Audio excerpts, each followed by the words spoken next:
Hey all, welcome to part 7 as we close out this series of the shop tour and we look at one of the first built areas of my shop, some of the tools that I brought in at the start of this from my Southbend lathe. I've got an old 1940s Craftsman drill press. We've squeezed in our milling machine. I've got my dust collector for my woodworking in there.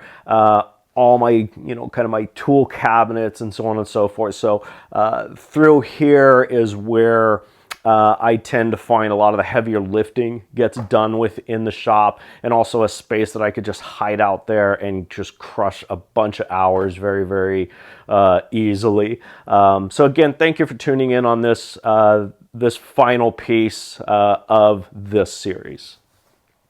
All right, we'll actually end up closing out in the same area that we started with. And this is probably one of the first areas I started to set up. Some of the first machines that I brought in. The lathe was one of the first ones that I ended up acquiring and setting this area up. Again, this was not my original design by any means, but I really dig how it turned out on that. So just looking at what we have along the way, right? So, this nice small compressor. I bought this for the airbrushing, and I could have bought one of the smaller, a little bit more easily portable ones to bring into there, but I felt that this was going to give me a little bit more functionality in other areas, right? So if I wanted to, let's say I was using a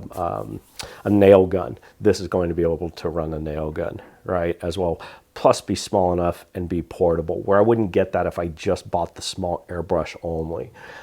So, that's able to live up here. It's just light enough to get up there. I wouldn't want it any heavier. It's also small enough to get up and be completely, completely out of the way. Let's look at some other things that I store along the top here. As I said, I've got my third sewing machine that exists over in here, just because it doesn't fit over there. And I looked over and said, hey, empty spot. So that's a nice Singer featherweight, super small, super compact. Love that. An old vintage Craftsman router that was actually more of like a decorative piece than a usable piece. That's probably got to go on its way out. Here I had picked up a used Sherline mill and a used Sherline lathe. I've actually got a video that will launch about my purchase of those, as well as me completely stripping them apart, cleaning it down, making them functional, getting them to the condition that they need to actually be to work as their intended purpose was. They were just neglected. They weren't heavily used. They were just neglected, right? And then back in the corner here, I've got my 1948 Craftsman drill press. I was doing a van build out a few years ago, and I needed a drill press. My little benchtop one was not going to cut it, and so I ended up acquiring this one. Better fit to look at this with a reversed camera angle than where we're at. So this, as I was saying, was one of my first pieces that I bought. I was doing my van build, and I needed to drill some aluminum extrusion, and my little bench top was not going to cut it. That thing was all over the place. So I started to look at drill presses, and I was like, oh, this thing's going to it's going to be expensive to get anything good, or I'm going to spend quite a few $100 at like a Harbor Freight and get something that was just pretty inadequate. And then I ran across this, which it was a guy that was originally a machinist, and upon retirement he was reconditioning just old tooling and selling it, and so I picked this up, and I just absolutely, I just love this thing, right? The design style that goes in, into that, and the coloring of the handles here. This is like a kind of a deep burgundy color. It just looks really, really good and works really good. Recently, I acquired this, which was a Craftsman, Sears Craftsman. I call it a milling bed. And I used to have this kind of XY axis clamp or vise on there that was just, it was horrible to use. It was either super tight and chunky or so sloppy. I ended up picking this up, and so I don't do milling with it because I have the other machine, but this allows me to just get all of my pieces set up exactly where I need them to be, lock it down, and we're good to go on that there. And then my big compressor that I've had there. Some of the other stuff that exists into here. This is got a couple wood stools just for people if they come over and hang out. We've got a spot to sit, but this piece here is something that I made. This is actually a camera and light jig, right? So all run off of ram mounts using some conduit down to another furniture dolly. Well, and then I ended up getting this Goal Zero kind of gasless generator off of a buddy of mine. And so now what I can do is I can run my phone camera there, I can run a light up there, and they can all power off of that. So it works really, really good. And it's on wheels, so I can wheel this around the shop and catch whatever video shots that I'm aiming to get as I'm doing things. So that works out super, super good. Love all the supers I use there. And then here is my milling machine. So this is the Grizzly. Picked this one up used, actually from the same person I got my lathe. Right, so I bought the lathe, and that was an interesting story, but I got the lathe, saw they had the mill, and ended up going back like 2 days later and grabbing that. And that mill was something I had always wanted. So I jumped in immediately and was playing around with that and got a fair amount of tooling, which worked really, really well. So that's been a good piece for me, and just the right size for kind of the stuff that I'm doing. Like, again, like who wouldn't want, a big CNC machine or a nice big manual Bridgeport or something, an old vintage Bridgeport.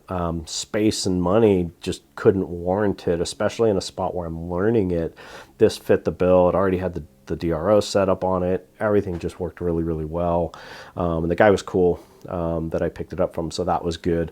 Living behind that, and I tucked in my dust collection for all the woodworking, and this works really good. This particular one I liked when I saw it pop up on Facebook Marketplace is because it is all one self-contained unit on wheels.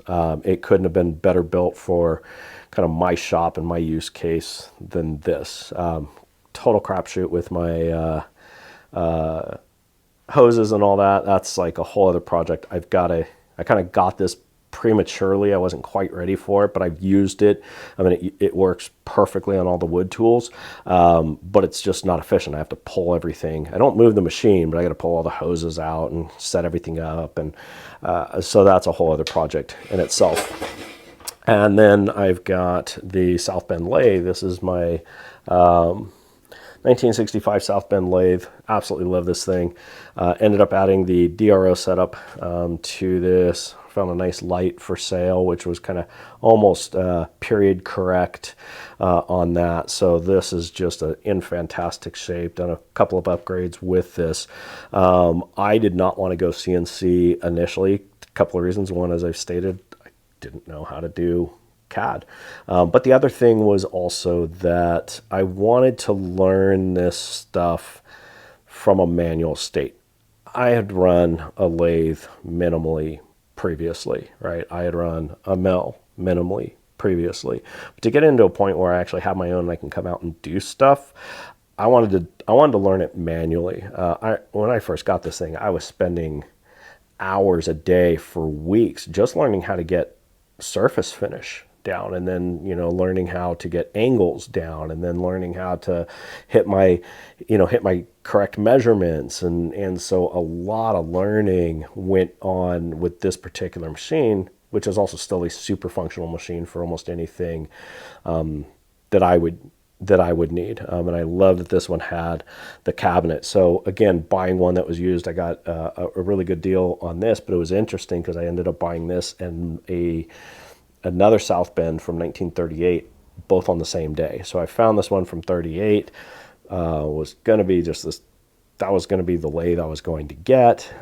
Tons of tooling came along with it, worked a deal with the person, I was going to go buy it, and then this thing popped up in the morning. And so why did I go with this one? Well, the other one was my wording I'm sure is all incorrect, a Model 9, and this was the 10 Light, and one of the biggest differences, besides just being the size from 9 to 10, was it had the quick change gearbox for threading and so on and so forth, where the other one was all gear changes to be able to do that. And I was just like I would absolutely prefer that, especially kind of being new to it. Like, it would just be easier, but I'd already committed to the other person, so I ended up buying both.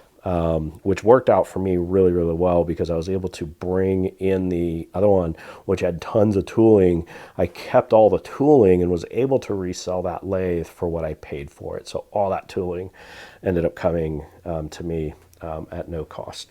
And the kind of the last area as we zip around here would be, here's where I have all some of the tooling and stuff that I would be using either with the mill or the lathe, right? So that's all accessible right here, and then a few more pieces that I have in here. So, some show-off bits. I was able to, all of these trays and such were ones that, I made once I started to learn how to do some of the CAD stuff and make these on the printer, and add in my company maker there, which so it gave me really good use, keeps me organized on things throughout. Even for my small stuff, I was able to make this small bit holder, playing around with different logos and such in there, and it just worked really, really well for me. All right, all. Again, thank you for watching not only this video, but if you did tune in to all the other parts and watch the entire series, I do also have, which I will link here, the full version from kind of start to finish, taking us through the entire walk. It is definitely a longer watch, but just toss it on, throw it up in the background as you're working around your shop space and kind of listen in through that.